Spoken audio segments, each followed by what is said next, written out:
श्री लालजी वर्मा। लालजी वर्मा।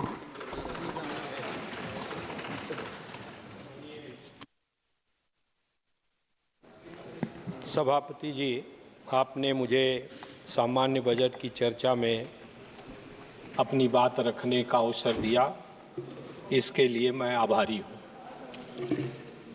माननीय वित्त मंत्री जी द्वारा जो बजट प्रस्तुत किया गया, वो बजट भेदभावपूर्ण बजट है।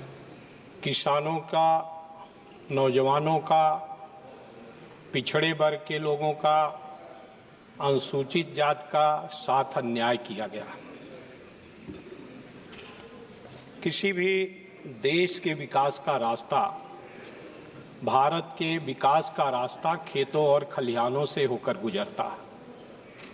जब खेत और खलिहान समृद्धशाली होंगे तो देश की आय बढ़ेगी।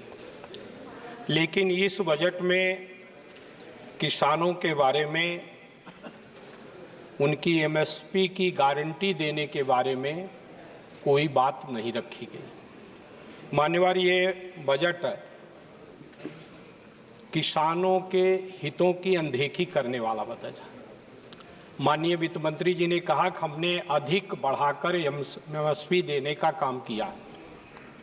हमारा जो कास्ट ऑफ प्रोडक्शन है, सरकार के विभिन्न कृषि फार्मों पर, कृषि विश्वविद्यालयों में उस कास्ट ऑफ प्रोडक्शन के समतुल्य जो समर्थन मूल्य है वो नहीं।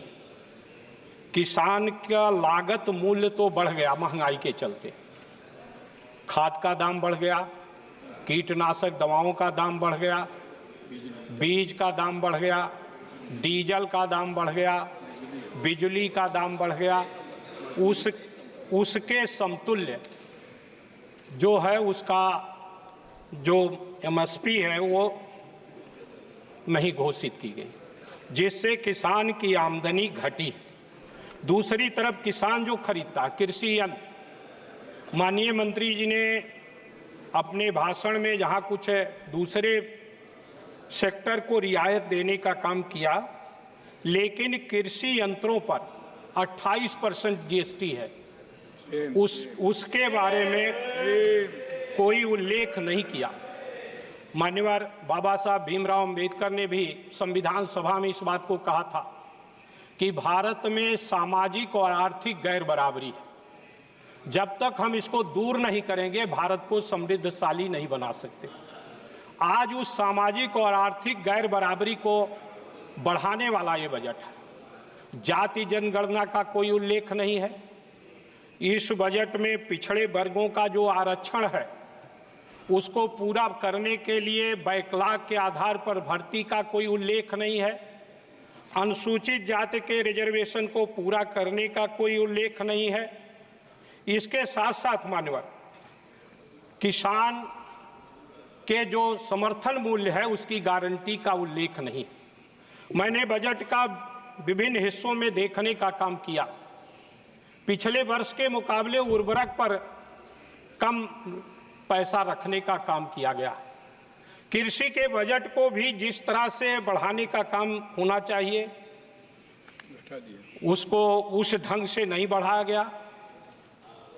केवीके जो है, जो तमाम जगह अनुसंधान करते हैं, उसकी तरफ भी ध्यान नहीं दिया गया। मनरेगा के द्वारा जो बड़ा रोजगार मिलता था, उसकी जो मजदूरी है वो 231 रुपये प्रतिदिन है। 231 रुपये में कोई मजदूर नहीं मिलता मानव। उसको बढ़ाने का भी इस बजट में कोई प्रोविजन नहीं करने का काम किया गया। अनुसूचित जात के लोगों को, बच्चों को जो पढ़ते थे, उनको छात्रवृत्ति और छात्र फीस की प्रतिपूर्ति देने की व्यवस्था होती थी। इस बजट में धीरे धीरे केंद्र सरकार ने उसको घटाने का काम किया। उसको बढ़ाने का लिए भी इस बजट में कोई प्रोविजन देखने का काम नहीं किया। जहां यहाँ शहरी विकास की बात की गई है, दूसरी तरफ ग्रामीण विकास के दिशा में भी इस बजट में कोई प्रोविजन करने का काम नहीं किया गया। मेरा ये मानना है कि जब तक हम किसान को, चौधरी चरण सिंह जो भारत के प्रधानमंत्री भी रह चुके हैं, उन्होंने एक किताब लिखा है, भारत की आर्थिक भयावह स्थिति, कारण और निदान। हमारे वित्त मंत्री जी को उस किताब को जरूर पढ़ना चाहिए था। अगर हम उसको पढ़ते तो निश्चित रूप से हम इस देश में छोटे छोटे उद्योगों को बढ़ावा देने के लिए इसमें व्यवस्था करने का काम करते। बुनकर का उद्योग पूरे देश में बड़े पैमाने पर फैला हुआ, जो तमाम लोगों को रोजगार देता है, लेकिन उस बुनकर उद्योग को बढ़ावा देने की व्यवस्था नहीं की गई है। मान्यवर, बस मैं तुरंत खत्म कर रहा हूं। मैं आपके माध्यम से ये निवेदन करना चाहता हूं कि हमें उस बुनकरों को बिजली सस्ते दर पर देने के लिए, उनके उत्पादन का खरीद करने के लिए सस्ते रेट पर उनको धागा उपलब्ध कराने की व्यवस्था होनी चाहिए। साथ ही साथ मान्यवर, उत्तर प्रदेश के साथ भेदभाव किया गया। उत्तर प्रदेश भी कभी बाढ़ से, कभी सूखा से, तमाम जगह बाढ़ आया है और नेपाल पानी नदियों में छोड़ता है, उसका बहुत बड़े हिस्से पर असर पड़ता है। दूसरी तरफ सूखा भी है। हमारे जिले में आज कम वर्षा के कारण किसान की धान की फसल खत्म हो रही है। उसके विकास के लिए उसको कैसे ठीक किया जाए, उसके लिए व्यवस्था नहीं की गई है। अयोध्या के बारे में बार बार चर्चा आती है।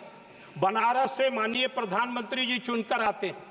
अयोध्या से बनारस जाने में 7 घंटे से ज़्यादा समय लगता है। उसके एक्सप्रेसवे बनाने के लिए भी इस बजट में कोई चर्चा करने का काम नहीं किया। मान्यवर, सांसदों का जो क्षेत्र विकास निधि है बहुत कम है। 5 करोड़, 1 किलोमीटर में 1 करोड़ रुपया लगता है। 2 करोड़ रुपया, 5 करोड़ में 5 किलोमीटर सड़क बनेगी। 5 विधानसभा हमारे यहाँ है और 20 लाख की आबादी को कवर करता है। तो मान्यवर, इसको भी इसमें बढ़ाने का माननीय वित्त मंत्री ने उल्लेख नहीं किया। कम से कम 20 करोड़ क्षेत्र विकास निधि होनी चाहिए, ऐसा मैं मांग करता हूं। आपने मुझे अवसर दिया, इसके लिए मैं आपका हृदय से आभार व्यक्त करते हुए अपनी बात को विराम देता हूं। धन्यवाद। सुश्री प्रणीति शिंदे जी।